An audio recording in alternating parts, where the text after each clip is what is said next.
And then I'm going to get rid of this one. Great.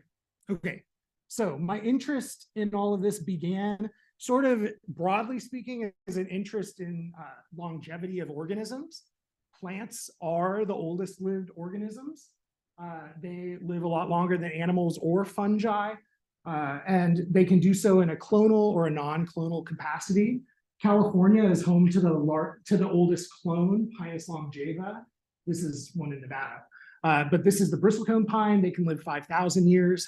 And then in Utah, we have aspen, and those can live tens of thousands of years as a clonal variety. This particular aspen clone is 43,000 trunks covering 106 acres. Redwood is probably the plant that best represents both, making really, really old individual trees and really, really old clones of trees. And we'll talk about both of those today with emphasis on the individuals.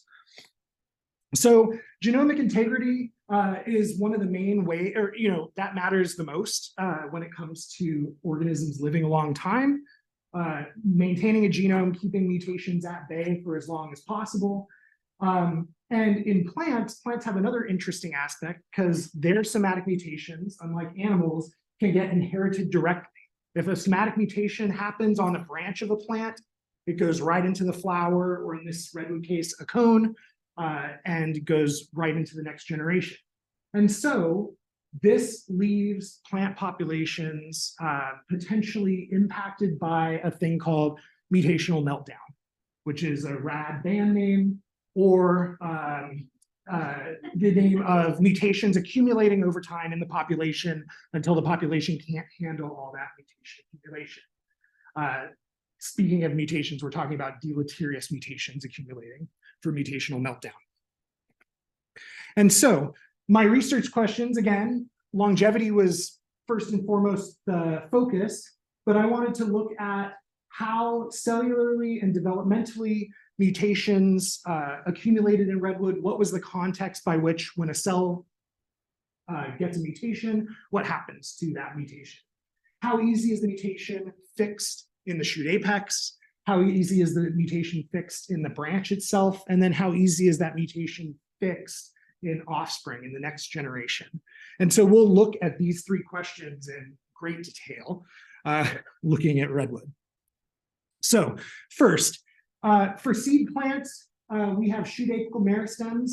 These are little domes of cells inside the bud of a plant, right? And they consist of a population of cells that we call a shoot apical meristem. These cells, when mutated, it always starts out as one cell, and over time, those mutations can spread down throughout the plant, or I guess up through the plant as the plant grows, right? But they can spread, taking over the entire shoot apical dome. The mutations can be easily fixed in this manner in the shoot apical meristem. But shoot apical meristem organization throws a wrench in this. So there are two possible shoot apical meristem organizations. One is as a single population of cells inside of a bud. The other is as two or more distinct populations inside of a bud. We know these as stratified meristems. You may have heard of tunica corpus, or L1, L2, L3. In redwood, there's been a debate going for 150 years between whether or not redwood has stratified shoot apex or not, whether it has two populations in its shoot or not. And about 6 different papers over 150 years, all of them kind of coming to slightly different conclusions. So to understand mutation accumulation, we first have to understand when a cell mutates, does the mutation only end up in a layer, or does it end up in the entire shoot apex, changing the entire branch? So I sectioned a bunch of shoot apices, 120 something in total, looking for instances of cells crossing over from one layer into another, or vice versa, cell wall divisions that would break that layering system. If those cell walls break the layering system, the shoot apex is going to be more like one population. If it doesn't break that system, the shoot apex is like 2 populations in a single branch. And so I didn't see any of that. I didn't see any instance of cells that mix layers in a redwood shoot apex. And so I came to the conclusion that the shoot apex has 2 layers, 2 subpopulations. And so if a mutation occurs in one, it's likely to stay in that one. If a mutation occurs in the other, it's likely to stay in the other. Here's a shoot apex or shoot tip dissection. This is about 6 millimeters in length. So redwoods have stratified shoot apices. We have, so what that means is, yeah, when a mutation occurs, instead of it taking over the whole bud or the whole meristem, it only takes over a portion of it, this one of the 2 layers, the outer layer or the inner layer. Okay, so a branch effectively is 2 populations coexisting together in one apical dome and as one branch. So in this case, it's not easy for a mutation to fix in the entire branch system. It's very easy for it to fix in some of the branch, but not all. And so with some more sections, I tried to characterize these 2 layers. Here's just some of my pretty sections to show you. I did longitudinal sections and cross sections and counted 50 some odd thousand cells in these sections, getting XY coordinates to know where the cells are, where they divide, and how, or where we think, where we interpret them as dividing, and how they make the shoot. And what I found is this. So the L2, this red layer, makes most of the cells in primary growth. 78% of mature plant cells in a redwood shoot come from this L2 layer. The L1 only makes 22% of the cells. Now, these both have apical initials. These are the cells that found the 2 populations. The L1 that makes fewer cells seems to have more apical initials or more of these meristematic cells that found the population than the L2. So we have a few cells founding a majority of the stem, and then more cells founding a minority on just the shoot epidermis. And so you can conclude also that the division rates are probably different between the initials. Yeah, more divisions in the L2, fewer divisions in the L1. And we know that mutations can accumulate through cell division. And so we can also, I've only looked at one tree sequence-wise to test this, so we need to look at more. But the L2 is more likely to mutate than the L1 because it's dividing all the time. It's copying its DNA all the time. And so there might be copying errors in the L2. So the L2 is kind of the crazy wild child. The L1, not so much, and just chilling there, sort of invisible or hidden, not making much but the epidermis. Now, an important thing to note is if a mutation can easily fix in one layer or the other, the outer or the inner layer, if it can easily become fixed, the stem itself, the branch itself, can't operate without that mutation unless it can uncouple the layers. You can think about that like us. If we get cancer, what do we want to do? Uncouple that mutation from our bodies, otherwise we're screwed. Yeah? And so in a similar way, unless these mutations that accumulate separately in the branch can uncouple, the branch, it can only grow as well as the mutations allow them to grow. Okay? So, in fact, they can uncouple, and we'll get there in just a second. So, these plants can form chimeras because you have 2 different layers. So you can have 2 cell populations with wildly different phenotypes. I'm wearing my chlorophyll deficient chimera shirt right now. Chlorophyll deficiency or albinism in plants is where some of the cells can't make chlorophyll. And we think of these as neutral markers in the shoot apex, not because there isn't an obvious phenotype that selection would act on here, right? But in the shoot apex, chlorophyll isn't getting made in that little tiny dome. And so we can look at the dome and we can kind of investigate it using chlorophyll deficiency as tracers and see what happens to the cell lineages as they develop from the apical dome.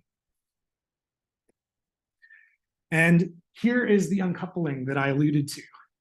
So we noticed in some of these chimeras that depending on where they branch, the branches would have either come from one layer or the other layer. This happened to be one that's half green, half white. A lot of the branches are all white, and then some of the branches are all green. Here's a larger image of that. You can see all these little tiny green buds that are just waiting to emerge on a white albino stem. That's kind of interesting. We have other versions where the white is on a different layer and where you would have a green branch with little white buds throughout. And what that indicates is different mutations, the white mutation on different layers of the shoot apex. And so branches that grow out with the parent branch, so if you have an apical meristem here and you have the parent axis, if they grow out together, they end up copying the L1, L2 layering. They make a copy of this, okay? But delayed branches that come out after the fact, maybe 4 months after the fact, maybe a year after the fact, maybe decades after the fact, a lot of times arise only from the L1 layer, only from a little bit of protoderm, a little bit of meristematic tissue right on the edge of the axil of the leaf, thus uncoupling the layers. This happens not all the time. So with the concurrent branches, these ones that repeat the structure, that happens 97% of the time. Delayed branches, the ones that come from the L1, form entirely from the L1 84% of the time. There's some mixing there, so there's a little bit more variation in these delayed branches. Now, this is interesting also because when a branch dies, what new branches replace it? These delayed branches that come from the L1. The L1 is sort of a replacement layer of the shoot apex in Redwood. And so you can think of L1, remember it divides less and we think it mutates less. You can think of L1 sort of like a backup copy so that when, problems occur, we have a backup that arises from a different layer, uncoupling the layers so that selection can maybe act on both the layers simultaneously. These branches we see in burls. So here's a redwood branch zoomed in here, and you can see these buds are set aside early in development during primary growth and stay sort of right underneath the cambium, right underneath the bark, and grow outwards over time. So when epicormics sprout, or sprouting from burls, these branches, we think, come from that L1 layer, not from the cambium, but from a separate layer set aside very, very early in development, potentially hundreds of years before hundreds of years earlier when the branch was first made in primary growth. If you'd like to look at this, I will leave this here. Okay, so coming back to our research questions, we talked sort of theoretically about how easy is a mutation to fix in the shoot apex and how easy is it to fix in a branch. Well, in the shoot apex, it's not very easy because there's layers, right? So the mutation's either going to be in L1 or in L2, not in both. But in a branch, for the L1, it's actually pretty easy to fix and become the entire genotype of a new branch. It's relatively rare for L2, but it does happen. It's just rare. Okay, so the tree is able to test out different mutations in different branches, right? By separating them out of that original parent shoot apex. So now that's the theoretical. Now we're going to get into some sequencing.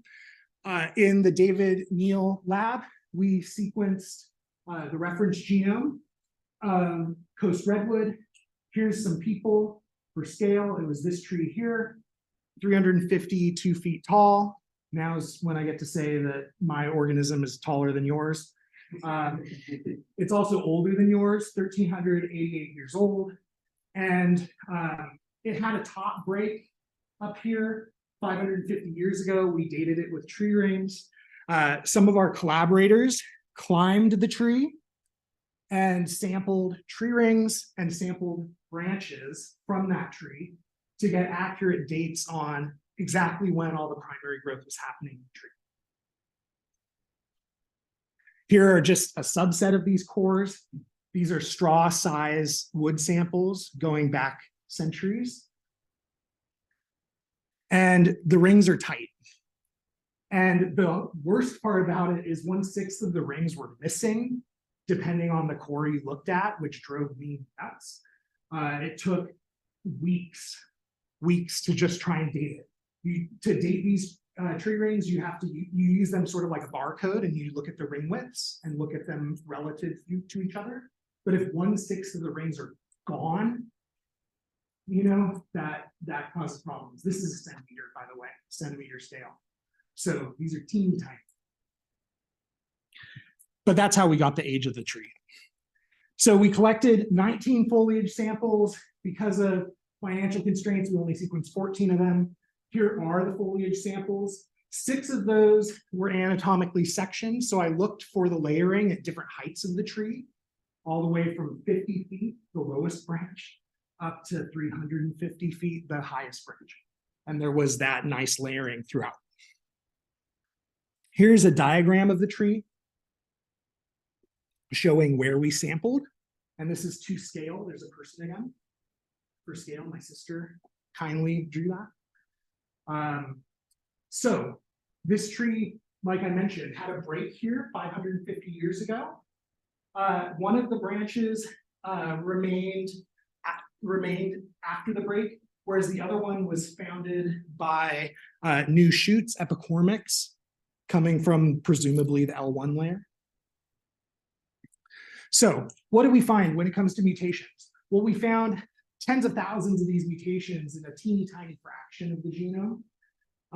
So we can estimate that redwoods have millions of mutations within their branches. A really old tree just accumulates mutations like crazy. This is the highest mutation rate recorded for a eukaryote, which is 10 to the -7 per site per branch per year, roughly speaking. It depends on where you place the cutoffs and everything. But per generation, it's a ridiculously high rate. 1 out of every 10,000 or so base pairs is different. And so redwoods mutate like gangbusters. How are they able to do this? Well, they do this because redwoods are hexaploid. They have 6 copies of every gene, 6 copies of every chromosome. And so this extra genetic redundancy enables, mutations to occur without consequence. What do I mean by that? Well, let's take most of our plants, most of us are diploid, right? And we cycle between diploid and haploid, diploid and haploid. If a mutation occurs in a cell of ours, like a gamete, it expresses immediately phenotypically, yeah? And the gamete dies or has a problem. If it happens in our diploid soma, it's not so much of an issue because we have that redundant copy. With redwood, the redundancy is through the roof. So we have tons of redundancy. So you would need the mutation on the same homologous set of genes across all copies to leave a really evident phenotype. Okay. However, over time, polyploids do this thing called diploidization. And this is where the copies, the homologous copies here, become, they begin to diverge. They pair up separately in meiosis, and they begin to accumulate mutations separately and potentially have new functions in different genes. And so in a way, they can go from hexaploid to sort of acting like diploids through this process of diploidization. Here's a redwood squash during meiosis, and we see there's a set of 6 here, but a lot of the sets are tetravalence or bivalence, so it's showing possibly slight signs of diploidization over time. This process, again, of sort of becoming diploid. Okay. So we looked at this tree and we found that in some of the branches, there were lost heterozygosity. So we look at the lower branches, heterozygous, we look at some of the upper branches, and they go from heterozygous, so AC, for example, to just an A, for instance, heterozygous to homozygous. And so we decided, let's see why this is occurring.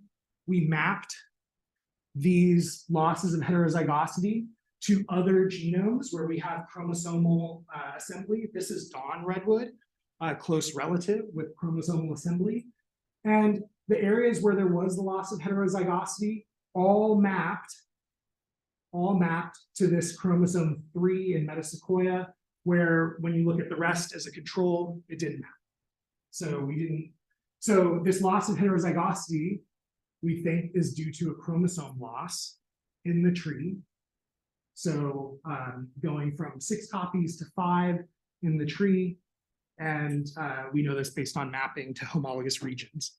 In all these Cupressaceae species, the genome synteny is basically the same. So the genome, the chromosomes are basically the same in all the species, which is kind of cool because they diverged a long time ago. And so we see the same thing in the other species. So here's an image of our tree. We also have evidence below the break of mixing, of both having some normal chromosome branches and some with the loss, but they seem to separate out in these separate branches. This top broke a couple of times and got replaced or founded by epicormic branches, those branches that come from the L1. And so we think it came from this L1 layer, and that's why it has these normal chromosomes. This other branch never had a break in its life. And so we suspect that this is one of those L2 branches that ends up, the branches that end up coming from the L2. Okay. We decided to grow some seedlings and dissect some seedlings. Oh, yeah, and this is saying the same thing. Normal chromosomes were in the broken top. The lost chromosome was in an unbroken top. So we decided to look at some seedlings. This is work by Dylan Pardini here in the audience. We actually grew these before we sequenced anything. And it was during my QE, and I was really stressed out and TAing all the time. And Dylan made this even possible. We planted 1,000 seeds, and Dylan sectioned 1,000 seeds to get some of these data. Each point here is a cone from the 2 different tops, and we see the blue top where there's a loss of a chromosome has smaller cone weight, smaller seed weight, and fewer living maybe metabolites or living seeds in those cones. And so we were very lucky to get this before we sequenced it. And I'm very lucky to have Dylan having done this. Super nice result. Okay, so what's interesting about chromosome loss in something that is diploidizing is that it mirrors haploidy. So imagine here are copies. Here's a non-diploidized chromosome. Here's one that's diploidized. If we lose that red copy, anything on this pink chromosome, anything on the copy that's left that has diploidized expresses, right? And so the branch, any of those genes basically are being expressed, they're not being masked, and act sort of like a haploid that's present in the rest of the tree. And so in this way, selection can act on any of the genes here. And indeed, at least in the seeds, so we see that selection does. And there's something that ended up killing about half of the seeds in the lost chromosome branch, indicating that there's been diploidization or there's some functional gene copies in that chromosome that was lost.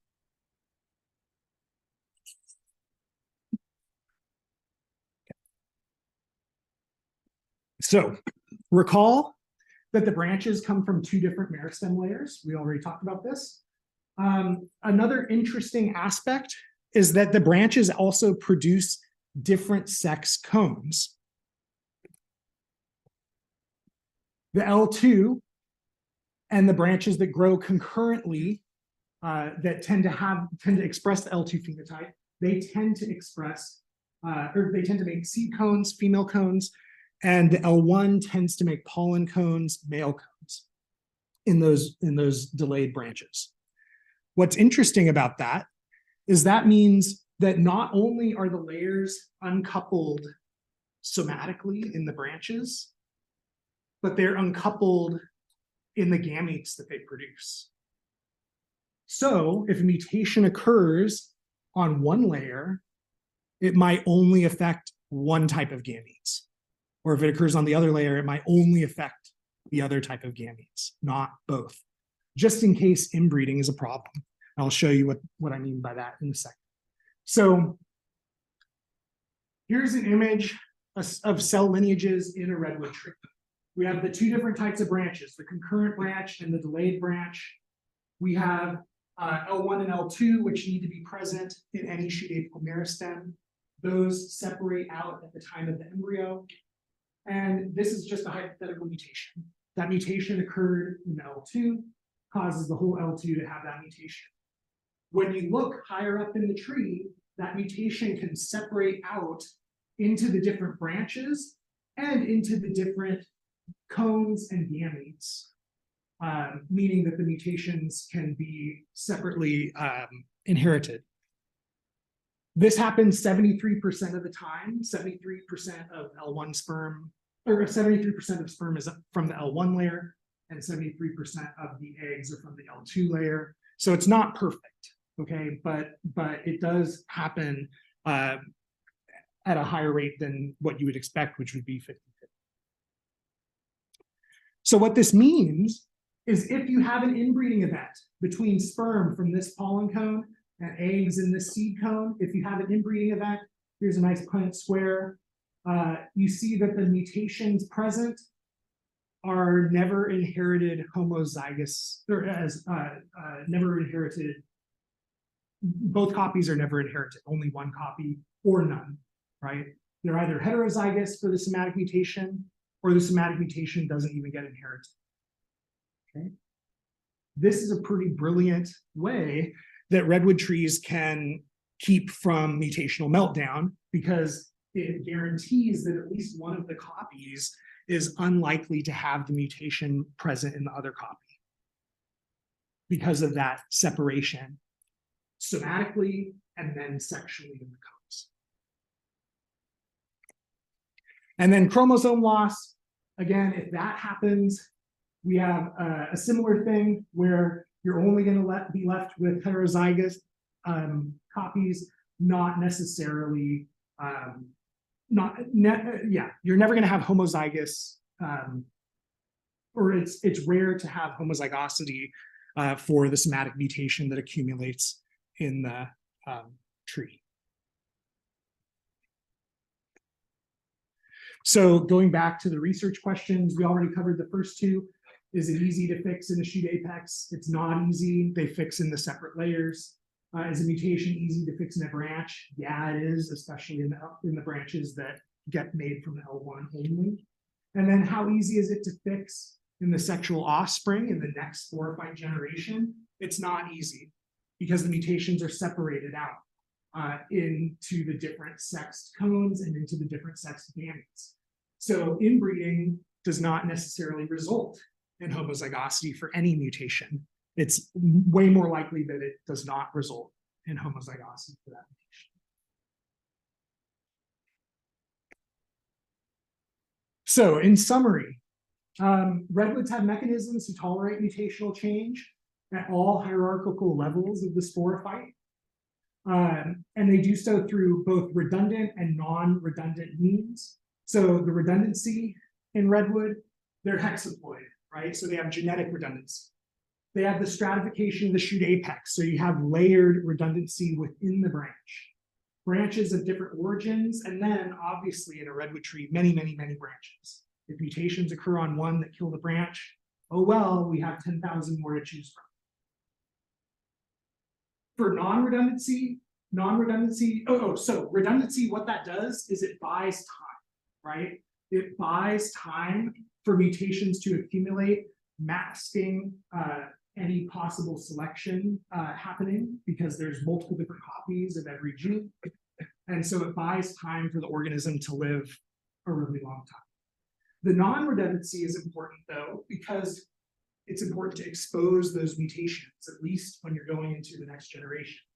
One way to expose them is by having this lost chromosome. We call this monosomy, having one copy of a chromosome, one copy of the DNA, or of some homologous genes in a branch. And it can be separated out into just parts of the tree, not the whole tree. Cell lineage bottlenecks. So branches coming from just this L1 layer, that's a bottleneck, right? And it's only going to be cells on one side of the branch that ends up creating the new deleted branch. And then finally, somatic separation of the sexes. By doing this, this is the first organism that's been discovered to do this, the first plant. And by doing this, you can keep the lineages separate for long periods of time, making sure that you don't find somatic mutations in both copies. So I told you at the start of this talk, I'm interested in plant longevity, and redwoods make really old trees and really old clones. I just talked to you about an old tree. Let me talk to you about an old clone. So I found a clone 5 years ago. Took some time to get some money to sequence it, but indeed it was clonal. It's 280 trunks. It covers 1.5 acres. This is a redwood clone. It weighs 800 metric tons dry weight. That's twice the weight of the general Sherman tree, making it the largest tree in the world. Well, actually, no, the aspen's the largest, second largest, if you want to call this a tree. This is a stem map. All the blue dots are stems. Now, these black arrows are living trunks that have fallen on the ground. The trees are growing procumbently on the ground for decades, which is really interesting. We poured them and dated them. And we think that this might be one of the reasons why they are good at clonal spread, because if you're laying on the ground living, you might be able to establish new roots from one of these burrows and start growing. We'll have time for questions. And the other thing is the trunks are all wonky looking. They all lean. This is how I knew it was a clone to begin with. This is not an issue with my image. The trunks you can see are all leaning every which way. None of them are really straight. Here's an image of the entire clone. We think, based on mutation rate, that this clone is probably 30,000 years old. It could be older if we want to be conservative with our mutation rate, but we think it's at least 30,000 years old. The other thing that's cool is that it looks like it lost a chromosome. So here's the clone here. This is a chromosome 4 in, I think this is giant sequoia, and these are reed counts. And this is 350 different redwood trees from across the range, where we have them all having roughly the same relative reed count. And you can see the loss of a reed count on this region that's homologous to a chromosome 4 in a closely related species. So this is kind of cool. This might be why the trees are all leaning and looking all weird. And if you want to go see that clone, it's in San Mateo County. It's an 1.5-hour drive. It's just above Redwood Flat in Wonder Lake County Park. And if you Google Maps Bear Gulch Trail, that pin is right like on the clone. You'll see it. It's a big donut of redwood trees on satellite with a kind of a hole, a rotten hole in the center with none of them growing right in the center. So this work could not have been done without a lot of people. You all are my social redundancy and keeping me away from mutational meltdown, which I've had multiple times during this PhD process. These are all the different people. This work was done at UC Davis. We have some collaborators at Cal Poly Humboldt, Stanford, and Berkeley. And then this all started back at Colorado State with my undergraduate advisor, who I think is on the Zoom. he started talking to me about thinking about a tree in terms of a population of branches, not as an individual. And that got my mind thinking maybe a little too much. And so then the other person I need to thank is Jeff Ben, because as Judy said, I've TA'd till my eyeballs bleed. He makes most of those TA hiring decisions for me. And so he's helped me keep a roof over my head for the last, however long. So really seriously, thank you to him. And some of my other funding, I got a plant biology internal fellowship, the Jastrow Award from the Department of Plant Sciences, and then that reference genome project, without whom we couldn't have sequenced the tree. That was Save the Redwoods League who funded that part of the work. So that's been out on a limb with Zane Moore. If anyone has any questions, please feel free.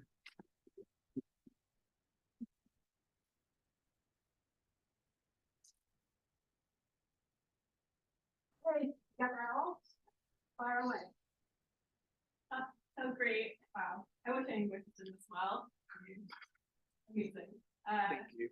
I was wondering how you know it's diploidization, or like why you need diploidization and not just like autopolyploidy in that like chromosome squash. Like how does it like polysomic inherit like multivalent, where does like polysomic inherit? Okay. So we think it is allopolyploidy. I think it's allopoly. Yes. But you think you would get this bivalence in? Like depending on how diverse the allopolyploid parents are, if like the chromosomes are similar enough, they could still form.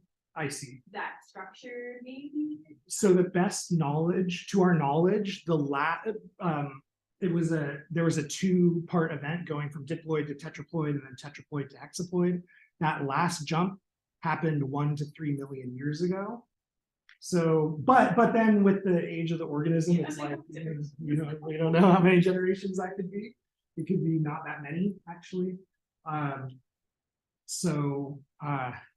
Yeah, we don't know. Well, thank you. My question kind of jumps on with that like generation, because you're working on like a really old plant, and is there any like interest in working on like younger generations of redwoods to see if they've inherited some of these like traits, or if some of the inherited traits where it's like a diploid, like sequence the babies. Yeah, if they have like adverse effect now where like a higher percentage of their seeds aren't as like fruitful or healthy. That would be worth doing. Working with Redwood has been not very fun, and I don't want to do some of that anymore. There is an interesting plant that does a similar thing called it's an annual plant that breaks off and disperses through little sort of a similar delayed branch mechanism that makes a little embryo and it disperses. And some of those plants, their whole populations are clones, and it's a mimulus species. And so it's like, thank goodness, tiny genome, like more wieldy. But you could actually go through many generations looking at that, and you could test that. With Redwood, I think it would be like not fun to do. One thing that is interesting, we looked at a sample right next to that clone, and it seems to be most closely related with only a sector of the big clone. And so it could have been offspring from the big clone way long ago. That clone also covers like not an acre, but nearly. So definitely possible for these things to be inherited, but that's beyond the scope of what I've worked on. Yeah, thank you. I have some more questions about mutations. You didn't get into the methodology too much, but I assume it was short read. Yes. Okay. And related to that, so you showed there was an overall high mutation rate. I was wondering if there was a mutation rate difference in the broken versus the non-broken. There was. And also, if there was a higher incidence of deleterious mutations that are occurring in genes in one versus the other? So I didn't look closely at this was exome sequencing, so theoretically they're all occurring in genes. Yeah. But I didn't look closely at that. But to answer your question about do the two tops have different accumulated mutations? Absolutely, yeah. Well, the broken top has about half the accumulated mutations of the non-broken top, and these are single point mutations. If you consider the chromosome loss, that's obviously a huge mutation. But yeah, for single points, they were different also. Yeah. And are the two tops phenotypically different? The two tops, so this is interesting. The two tops, the broken chromosome top has wider rings and looks healthier than the one that has all the chromosomes. I don't know why. But it makes poorer progeny. It makes poorer progeny. So there is an interesting component here. So albino redwoods are an example of a mutation in redwood trees. And just because a branch does really well and grows really well, which some of these albino branches grow very, very well, and they're well supported by the green branches of the tree. Just because something's good for a branch doesn't mean it's good for the offspring. So, yeah. But a tree is using these branches sort of still to like test out what works. And so for some reason, the loss of a chromosome works really well with growing the branch, and the wood's really nice and stable and everything's great, but its offspring suck. Yes. Do you often see that your epicorments are much more vigorous shoot growth? Because oftentimes they're designed to replace wood from windstorms and such. On vigorous growth? More vigorous growth. For Epicormics would be when there's damage, right? Right. And you want that, in deciduous trees, you'll see very rapid recovery of that branch. Yes, that happens in redwood too. Yes. So a lot of what you see should be due to the vigorous growth. The tree brings the greater proportion of male pollen. Where you see that in more vigorously growing shoots regardless of the genetic. So it could be, yeah. So there could be some sort of like what you're saying, I think, is inertial component, where the unbroken branch that lost the chromosome wasn't broken. It wasn't damaged. So maybe that's why it's growing better than this one that's been dealing with break after break, even though it has maybe better genetics. Is that? Have you looked at the chloroplast changes there? No, I haven't. Or not here, no. Have you identified the mutation associated with your albino? Other people have, and it's in a lot of the mutations with albino redwood are associated with the ATP synthase in the plastid genome. Whether or not there's a nuclear mutation that's also working with that plastid mutation, we don't know. But a lot of the albinos have ATP synthase mutations. Yeah. Thank you.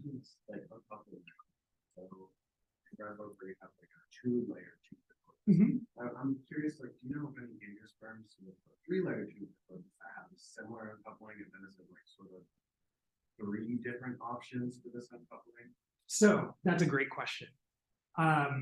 If I had 3 layers, I would not finish my PhD. Thank God it's only 2. First of all. Second of all, we know that your question. Oh, yes. So there was one paper done in Nicotiana. That's the only one I'm aware of in 2000, Marco Trigiana. He wrote that in nicotine plants, 2 different branches can come from 2 different layers. I don't remember the layers right now, but they make different progeny, 2 different layers. People ignored that paper. No one looked at it. They'll probably do the same with this one. And so, more free for you if you want to do that. But no, okay. The other thing that I will say is this epicormic thing happens in every woody. I don't know how many woody plants. Every woody plant has epicormic branches. And a lot of them make these burls pretty similar to what you see here. When you cut a slice of burl wood, you see the same thing. And so it would not surprise me at all if this is widespread across most seeds. But no one's looked at it because epicormics take a long time to grow. You're well aware of that. They take a long time. That requires a lot of work. before you even see a phenotype, let alone can we explain it? Thank you. That's a great question. So you are now the champ of the mutation rate, which means it's great. You're at the top of this pile of people who have measured mutation rate. Mhm. And many have said that trees have a very low, unexpectedly so mutation rate. Now, are you ready Yes, to yes. carry the flag of So, high frequency? Here's the answer. What would you say if somebody says, hey, how do I know that these are not error that you picked up or something, you know? Here's the answer. If you sample this, are you going to see any of the mutations from the L1? At very low abundance, right? Because there's almost no L1 cells, it's all L2. 78% of them are from the L2. Yes?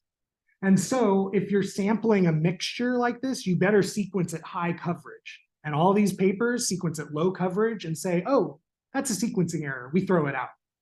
I purposefully tried to sample within my tree only the branches that come from this L1, because then at least I'm working with a single cell lineage, not all this mixture stuff that makes sequencing and makes seeing small mutations a problem.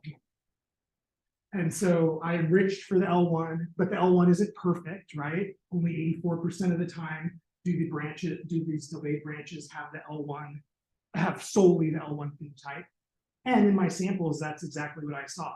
The other 16%, there were one or two samples that had a little bit of mixture of those cells with the lost chromosome that you could detect. But so the other point, okay, Mhm. because you sample multiple branches, Mhm. you have a replication penalty. So if you base your mutation rate purely on mutations that you can replicate, that you've not seen in branch A and branch B, what does happen to your mutation? Goes down. A little bit, right? Yes, a little bit. Yeah, But it's still pretty high. it's really high. Yeah, and we had a bunch of different thresholds for how many reads we need for mutations, and the rate stays really, really high. And this will be, I think, the last question, just to be respectful of people's time. And if people would like to look, I have one of these albino and green branches where you can see that was pickled in 2015, way back when we first observed this phenomenon. I'm glad I did. Okay, yes, question, Matt. Yeah, so I think it's an interesting point about like sampling. Mhm. Like your captain was like, I wonder if, I mean, this like the relatively high mutation or low mutation rate in perennials is Mhm. because it's compared to annuals, and that sampling problem would also exist in comparison to annuals. So maybe the mutation rate is higher than we think, but still relatively lower than in the annuals because they're sampled in the same way. Yes, that's the issue, is the sampling. And there's a recent paper, it's in archive right now, but a paper where they sampled the branches and then just sequenced at a very high depth. And they found a lot of alleles that were way below 50%. And it's like, where did those come from? From the layers, right? Because you're not sampling a pure cell lineage. Yeah. Yeah, that becomes even more difficult because like what happens if you just have like a population of somatic cells that might not be within the layer that are expressing just like one. That's also true. Yeah. Think about, we're just looking at 10 cells, 6 initials here and 4 here that mutate, right? But think about all the different mutations that occur lower down that may not propagate throughout the entire plant. Yeah. Yes. Sorry, I Thank thought you. you had Mhm. last Oh, no, it's question. okay. It's okay. We can keep going. Yes. Yeah. No problem. Okay, so I try to induce mutations through CRISPR tissue cultures of Mhm. lettuce, so not trees. Mhm. But now that I've seen your talk, I have very different interpretations of what I see going on in my plant, because we do have differences in how, because if we target something that has a visual phenotype, we also have something similar to just, Mhm. that Mhm. it's an albino Mhm. targeting. Yeah. Or we also target genes that for Yeah. different color pigments and things, so that visually track mutations Yes. occurring. And sometimes you get mutations that seem to happen very early on, and in tissue culture, I'm not really sure which cells are contributing to the actual regenerants, to regenerate tissue organogenesis. So, so sometimes we see it early on, and sometimes we see it later. So I don't know if there's maybe different separation layers or mutations occurring in different layers that are also happening during that process. Maybe, yeah. There could also be plants that may end up mixing the layers closer to when they flower, like far up the flowering shoot, and then you see mixed layers or slightly different abundances, or kind of breaks down as they're making the floral meristem. I don't, but yeah, I don't know. We'd have to talk more. Yeah. So, Yeah. thanks. Thank you. Yes. So, in terms of right now, I'm curious. Yeah. So that reminds me of the meeting. So Is sorry. plastic genome and nuclear genome compatibility. Okay. So I'm curious that albino branches are mostly found in L1 branch or L2 branch, because then if it's L1, then it's most likely from most color affected compatibility between plastic genome. Otherwise, the other one is coagulation. So that's true. Is the L1 layer branch. well, so we had chromosome loss in L2. L2. But we can see albinism in both forms. It is more common to see it in an L2 branch, but yeah, we can see it in both. Okay, I think we probably Thanks. Yeah, we should at least let people go. And I'm happy to stay after. We have the room until at least 3:30. So thank you so much for attending. I really appreciate it. Thank you, guys. And think about if you work on somatic mutations. Yeah. Sorry to throw a wrench in your ideas, but maybe that'll help. Well, good job, Zane. That was a very spirited seminar. Thank you. I see that you got a lot of questions. So that's good. Yes. That's good. Yes. Yeah. Anyway, I hope I didn't butcher. No, too much you of did. what Chrome said. that was very good. It was really good. It was nice levels. Got people thinking about it. That's great. Good. Yeah. Well, because that's the hardest part is like making it. Yeah, because otherwise it becomes very, very undigestible. Well, yeah, you see my dissertation. Can you digest it? Well, eventually. So yeah. Well, you seem to understand it. Based on your feedback, it's like you seem to it's totally understandable. understand it, which is It's great. understandable. Which is great. I think the That's why paper we're has to sick be, of when it. you write the paper, you have to change it. It has to be, Yeah. short. Yeah, and can we, Great job. yes, thank you. Can we, Yeah, we can work yeah. for the paper, because I'd like your name on it. Okay, If- I'm gone next week and I'll be happy to participate, but let's talk after that. Okay? Yeah. Thank you, thanks. Yes, I am Chris. We corresponded a little bit. I worked at the Mars greenhouse. Chris Brown. Okay. I was operated. Oh, yes, Yeah. yes. At some point, we developed a chimera in cacao. Very short-lived. It's subdivision chlorophyll altogether, and then died. Just curious, like, I don't have a background in plants or like bachelor's in any kind of science. Is there any way that you can induce in a tree species like Maybe that would be interesting though, if you think about the flowers of cacao. Maybe they're coming from Walmart, right? Because they're little piddly. They could be. That's interesting to think about. I wouldn't be. Yeah, again, I think this is probably more common. yeah. But I don't know. Euthanize them. They're very helpful tools. Yeah. Right. And it's like, but how do you do that? Well, Yeah, totally. Nice to meet you. yes, you Nice to meet you. yeah. I'm always over there, so if you ever do want to tour. Okay. I'll- Great, thanks.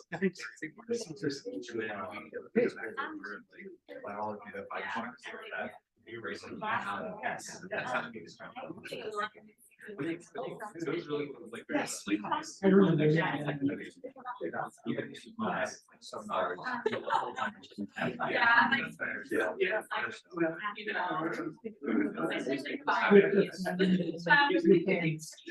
Awesome. Yeah. So, yeah. So you can,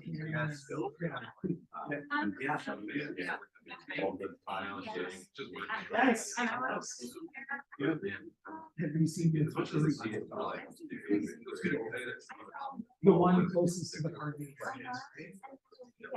There's a third one on the trail to the campground. On that, like, I think it's or- what, there's one up, I should show you. Do you have my email? No, but I can actually. Yeah, it's ZJ. If you're down there, we can like let me know how often you go. Okay. Yeah.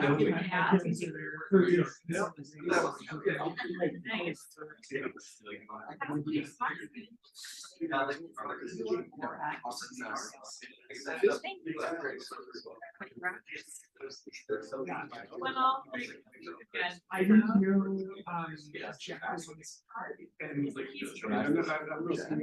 Oh. he's kind of being up, like, he does studios side. Like, literally walk in his office right now, like, it gets that sort of. For some reason, I told it to you, like, for some reason. I'm the same class science. And I will see. No matter what, It is, like, he's told me that. And I will see constant days. It's just like. And then Jeff was like, that's, Judy said that's. But I just want to say, and I can't wait until I can tell you my friend.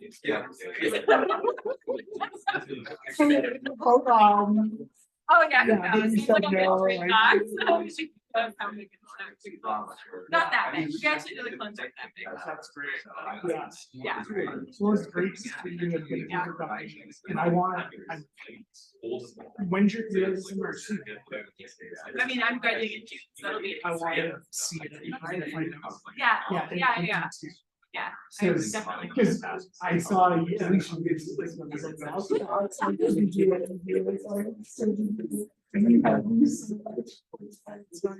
I mean, So. yeah, I wish I could have done like something, like to upload my stuff, and I never had to kind of do that. You're really ahead of the curve. Somatic Mutations. It seems like a it's hot time, right? becoming, it seems like it's. All the non-clinical does, and like, there's more and more labs like campus starting it, and you're like, Are there? yeah. I think like if you publicize these papers, it's just gonna get a crap citation. I mean, we feel like too much we're like always the model of leadership. You're not at the seminar, you're objectively here. That's in the background. Yeah. I hope This is Matt a- I reaches think out this is to you, like, Matt's doing this in his topic. So, like, not this is not. This is a new thing. Yeah, well, it's because a lot of the social languages are just. Inference. Yeah. So, You told me I will too, I feel well too.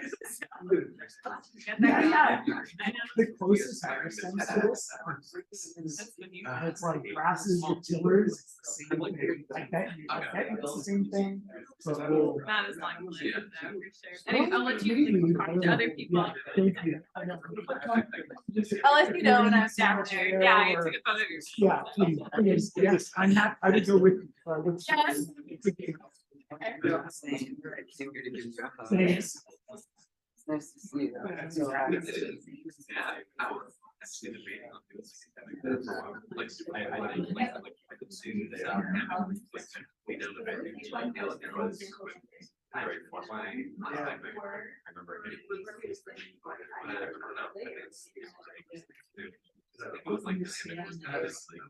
But like, he's like, I papers that this like, what happened to that? I think I was like digging out of it.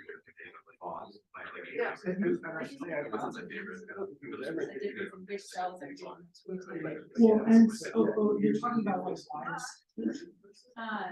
Or, yes. And talking about why it is that I sometimes get them.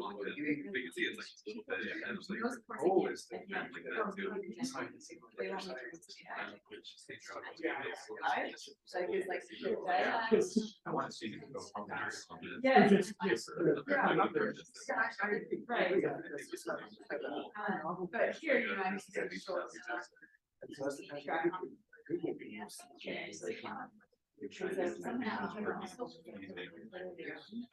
I would love to see it get put out there, but you might need to do a few more experiments, review it, and that might. Yeah.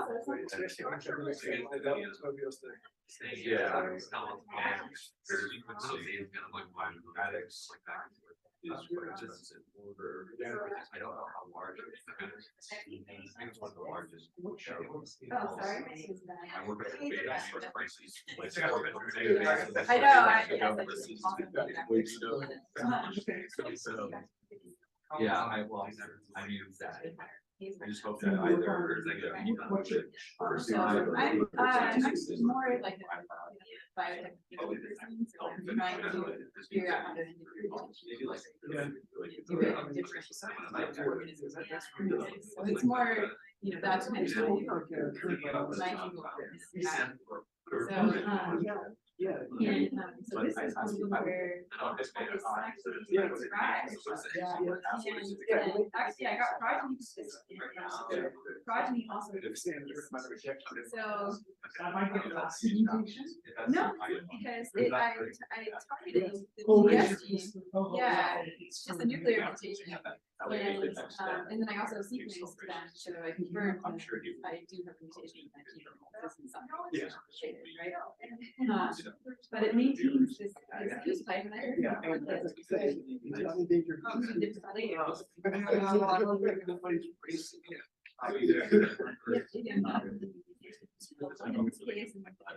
flowers. Yeah. So each of your stems, and then how do you branch them? Yeah. Looking, trying to find out. Yeah.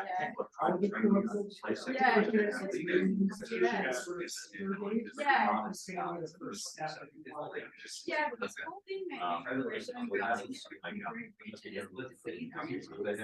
like that's also very interesting. And I mean, we also have it's like I don't know if it's if it's got the same cellular mechanism behind it, but it's something that I haven't even really thought about before in my entire talk. So now I have a lot more to think about. Yeah. Oh, yeah, we do it all the time. You're working with things that have different flowers, and so it's really hard sometimes to get them to flower at the same time. So if you're one, maybe like cutting it back, flowers until you can get it the other way flowered, and then you can try. So you can do that. Depending on how let us do the type. I got a job now. But yeah, it's really just such a cool time. Yeah. I was surprised. Yeah. One thing to look for would be the shading.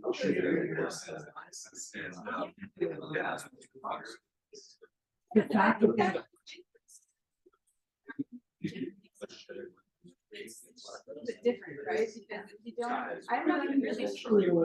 there are layers, then it's just. Yeah, but I'm not sure where the new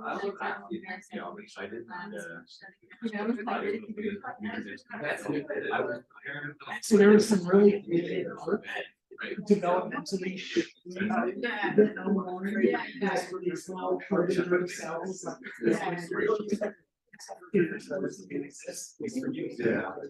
the only reason it exists is because there's so much. Yeah, it's been fun to actually done here. My boss is. I didn't build this all.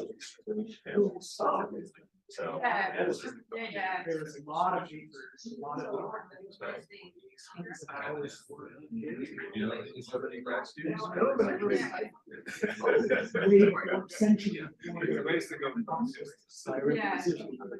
Yeah, I mean, I you're not socially economically clear, super which good at cells are, you learn whatever they say, like in the textbook, like all plant cells are critical, so in all regions.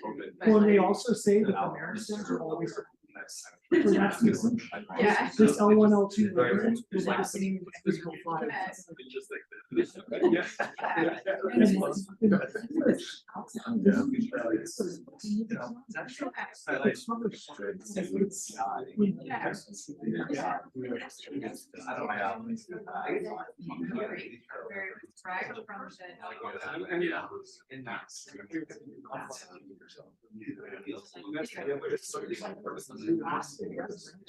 Yeah, no, like this should be like something you hear. Yes, yes. Yeah, feel free to email me or.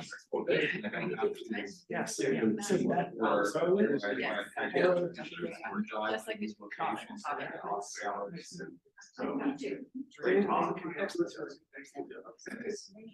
You understand it? Oh, yeah, that's what we were just talking about. How good, how you're still a teacher. Yeah.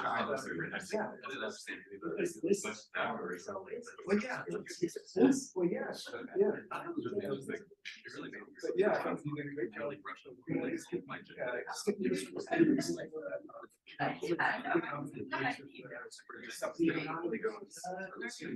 So much that is so weird. Yeah.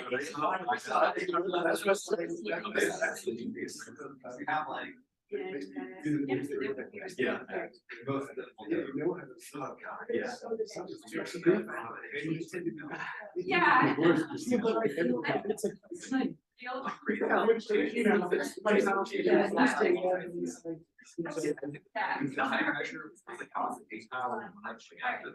They're really so good. Yeah. But so it's very evident at the end, so the question they should have told. It's like, that question they asked, so it's like asking you how to end there. Yeah. Or could be anything. Right. I don't know how to next. Yeah. Thank you for coming.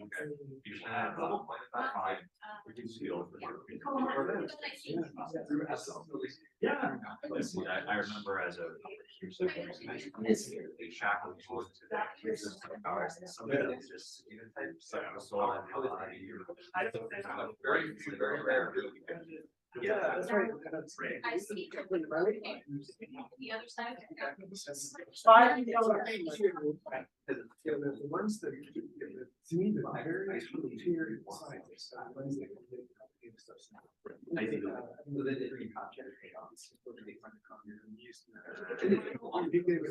They were talking time. They were excited. A friend of mine gave that to me, Judy. Thank- Yeah, yeah.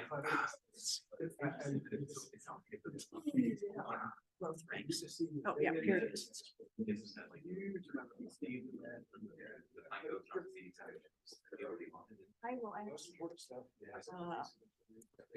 Photo.